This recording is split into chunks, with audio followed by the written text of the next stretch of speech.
আসসালামু আলাইকুম। দূরের কাছে সবাইকে মাহফুজা কিচেন ভিডিওতে ওয়েলকাম।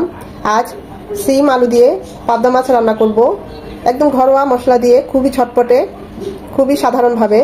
এভাবে হয়তো অনেকেই করে থাকেন, তা আমি আমার মতো করেই করছি। যারা নতুন রাঁধুনি তারা আমার রেসিপিটা ফলো করতে পারেন। আর যদি এভাবে ফলো করে রান্না করেন তখন দেখবেন কতটা মজা হয়েছে। গরম ভাতের সাথে একদম জমে যাবে। দেখতেই পাচ্ছেন কতটা লোভনীয় হয়েছে। তো কথা না বাড়িয়ে আমরা মূল ভিডিওতে চলে যাই। রান্না করব লবণ হলুদ দিয়ে মাখিয়ে নিয়েছি, হালকা করে এখন ভেজে নেব। প্যানে দিয়ে দিয়েছি 3 চামচ সয়াবিন তেল। তেলটা গরম হয়ে এসেছে, এখন পাবদা মাছগুলো দেব। পাবদা মাছ কিন্তু অনেক ছিটে, তাই দেওয়ার সময় চুলা রাস্তা একদম ডিমাচে রাখবেন। খুব বেশি কড়া করে ভাজবো না, 1 মিনিট এপাশ আর 1 মিনিট ওপাশ, সেভাবে হালকা করে ভেজে নেব। মাছটা খুবই সফট,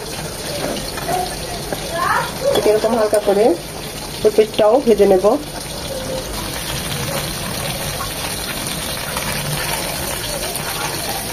খুবই আলতোভাবে মাছটাকে উঠাতে হবে, তা না হলে ভেঙে যাবে, কারণ মাছগুলো বড়।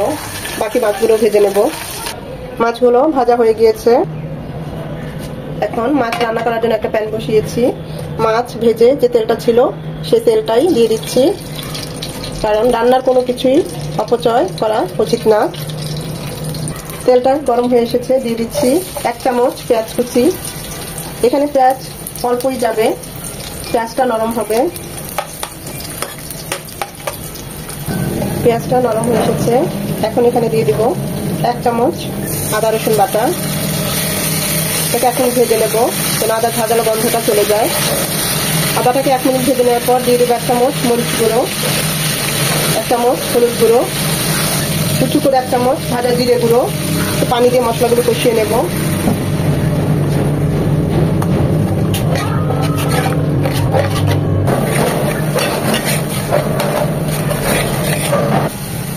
যে কোনো রান্নায় মশলাটা কষানো দেখলেই বোঝা যায় রান্নাটা কেমন হবে।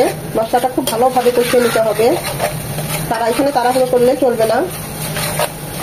আমাদের মশলাটা কষানো হয়ে গিয়েছে। পাবদা মাছ তো আমরা অনেকভাবে খেয়ে থাকি। আজ রান্না করব সিম আলু আর টমেটো দিয়ে। একটু বাড়তি সিম, শক্ত সিম যেটাকে বলে, বিচি সহ। তো এই সিমগুলো আমার হাজবেন্ডের খুবই পছন্দ, এটা দিয়ে তরকারি রান্না করলে। তো এখন সিম আর আলুটা দিয়ে দিব, মশলার সাথে কষিয়ে নেব। সাথে একটা আলু দিয়েছি, আপনারা চাইলে আলুটা অ্যাভয়েড করতে পারেন, কিন্তু আলুটা দিলে মাখো মাখোটা ভালো হয়। এটাও খুব ভালোই লাগে কম্বিনেশনটা। মশলার সাথে 3 থেকে 4 মিনিট খুব ভালোভাবে সবজিগুলো কষিয়ে নেব। তো যা বলছিলাম, পাবদা মাছটা আমরা অনেকভাবে খেয়ে থাকি। এভাবে শীতের সবজি দিয়ে এরকম কষিয়ে রান্না করে খেয়ে দেখবেন, খুবই ভালো হয়।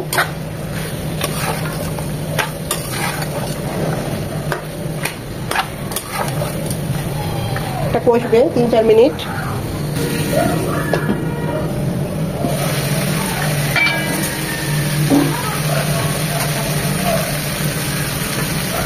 দিয়ে দিব ফুটানো পানি 1.5 কাপের মতো, কারণ এই রান্নাটা একটু ঝোলঝোলি হবে।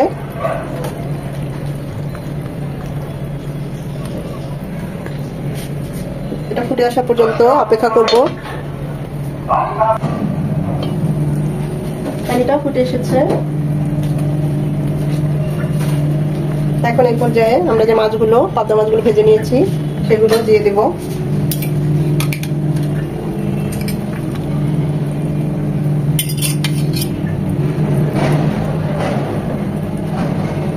খুব আলতোভাবে দিতে হবে, কারণ মাছগুলো খুবই সফট, একটু লাগলেই ভেঙে যাওয়ার সম্ভাবনা। দিয়ে দিব 2টো টমেটো, এরকম লম্বা করে চিকন চিকন করে কেটে নিয়েছি।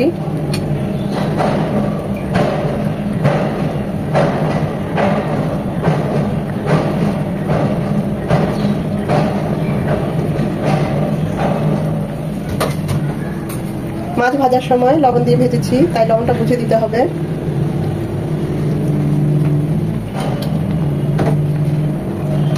যদি ঝাল খান তাহলে কাঁচামরিচ মাঝখানে কেটে দিবেন, যেহেতু বাচ্চারা খাবে, অত ঝাল পছন্দ করে না, তাই আমি আস্ত কাঁচামরিচে দিলাম ফ্লেভারের জন্য। এখন এটা রান্না হবে মিনিমাম 15 মিনিট। 10 মিনিট পর মাশাআল্লাহ খুব সুন্দর একটা অ্যারোমা চলে এসেছে। এটাকে আর নাড়ার কোনো দরকার নেই, এটা আরো শুকনো শুকনো হবে।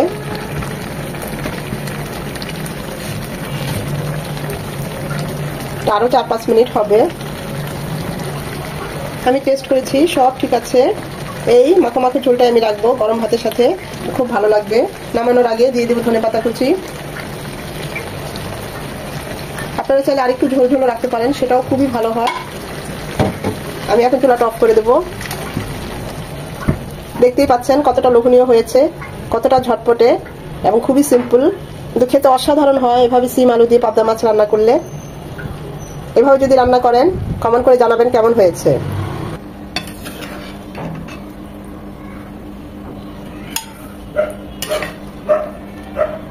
গরম গরম ভাতের সাথে খুবই ভালো লাগবে, অনেক ভালো হয়েছে।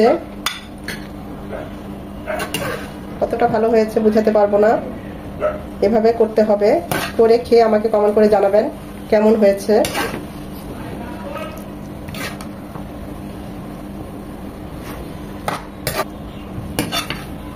ভিডিওটা যদি ভালো লেগে থাকে অবশ্যই লাইক করবেন, কমেন্ট করবেন, পরিচিতের মাঝে সবাইকে শেয়ার করে দিবেন। আর এখনো যারা আমার চ্যানেলটা সাবস্ক্রাইব করেন নাই অবশ্যই চ্যানেলটা সাবস্ক্রাইব করে আমার পাশে থাকবেন। আপনাদের একটা লাইক পরবর্তী ভিডিও করতে আমাকে উৎসাহিত করে, উদ্বুদ্ধ করে।